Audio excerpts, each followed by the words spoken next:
Zdaj, to hitro testiranje je bilo namenjeno, bi rekel, prostovoljno presejanje populacije.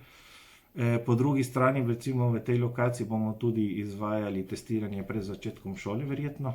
Tako smo se dogovorili na nivoju vseh treh občin. Recimo, kar opažamo tu, da udeležba ni tako velika, kot smo pričakovali. Kar je, recimo, je, da je dosti pozitivnih primerov.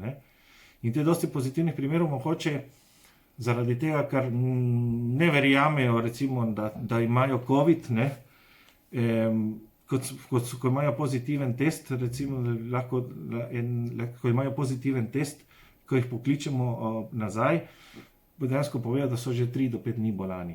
Te ljudi bi mogli že prej odreagirati in že prej se zmeniti z osebnim zdravnikom, da gre na navaden test.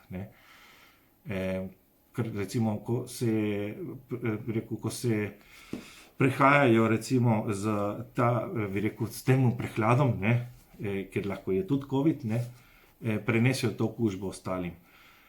Koliko časa bo trajalo to testiranje na tej lokaciji, bo odvisno z strani navodila, ki bomo dobili z Ministrstva za zdravje. Toliko časa, ko nam bojo to svetovali, da naredimo naprej, bomo tudi delali naprej.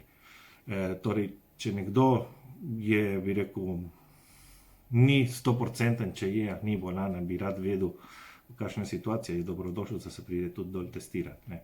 Sicer zame je bolj dobrodošlo, da tisti, ki je bolan, ostane doma, ko sem zmeraj rekel.